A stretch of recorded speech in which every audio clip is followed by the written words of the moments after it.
Die israelische Armee hat nach eigenen Angaben eine weitere Bodenoffensive in Rafah im Süden des Gazastreifens begonnen. Auch im Norden sowie im Zentrum des Küstengebiets würden die Bodenangriffe fortgesetzt, heißt es. Gleichzeitig bombardiere die israelische Luftwaffe Ziele im gesamten Gazastreifen. Im Visier seien Einrichtungen um Mitglieder der Hamas und des palästinensisch-islamistischen Dschihads. Mit der Offensive will Israel die Freilassung der restlichen israelischen Geiseln erzwingen. Und auch darüber möchten wir sprechen, liebe Zuschauerinnen und Zuschauer. Ron Prosor ist bei uns, der Botschafter des Staates Israel. Willkommen und guten Morgen hier bei Welt, Herr Prosor. Guten Morgen. Wie groß sind tatsächlich die Hoffnungen auf israelischer Seite, mit diesen massiven Angriffen und der Bodenoffensive das zu erreichen, was man will, die Freigabe sämtlicher noch verbliebener Geiseln in den Händen der Hamas? Das hat eigentlich gar nicht mit Hoffnung zu tun. Also wir haben gesehen, dass dieser Waffenstillstand Hamas will das nicht fortsetzen. Also bei uns ist es klar, Waffenstillstand, damit die Geiseln wieder zurück nach Hause kommen.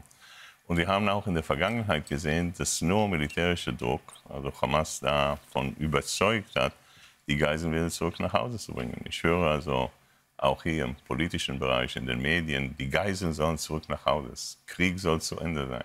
Die Frage ist, wie sollen die Geiseln zurück nach Hause kommen? Also aus meiner Sicht haben wir einen Pakt mit dem Teufel gemacht. Wir haben überhaupt keine Wahl.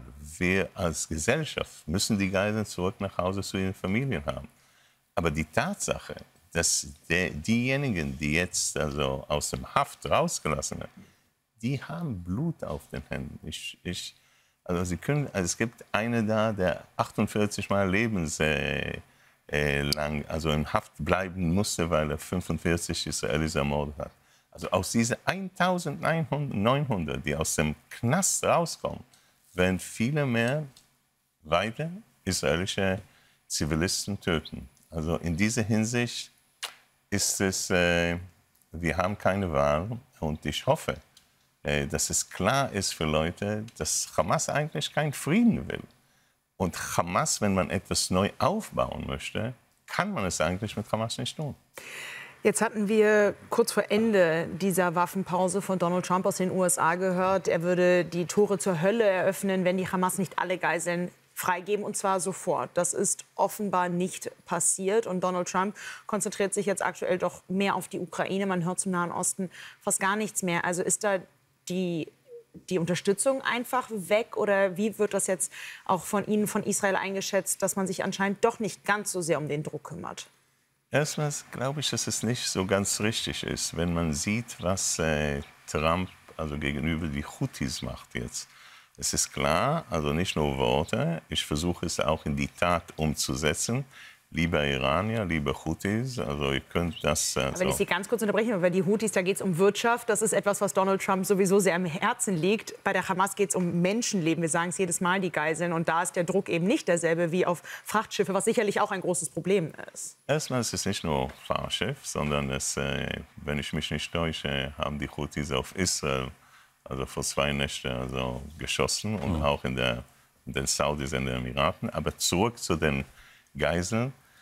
Also aus meiner Sicht, wenn man also Hamas mal sieht, die Hamas ist wie ein Krebsgeschwür. Das heißt, wenn man es nicht bekämpft, gibt es Metastasen und danach also ist es manchmal schwieriger als der Angriff selber. Und Hamas in dieser Hinsicht, sehen Sie mal nach, wie sie die eigene Bevölkerung, also sie essen hervorragend, die Geiseln essen nicht und die Bevölkerung essen nicht. Und wir müssen, wenn wir etwas neu schaffen können, müssen wir diese militärische Infrastruktur beseitigen. Ist es leicht? Die Antwort ist nein.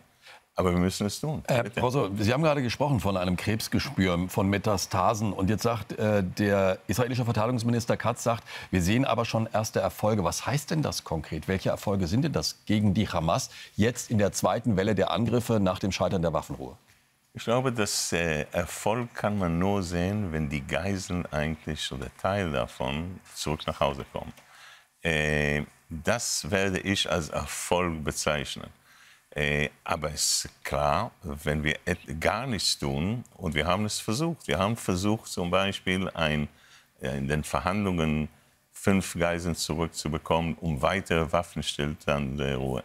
Und sie haben Nein gesagt. auch gegenüber den Amerikanern. Wir versuchen, alles, was wir jetzt tun, ist wirklich, die Geiseln zurück nach Hause zu bringen.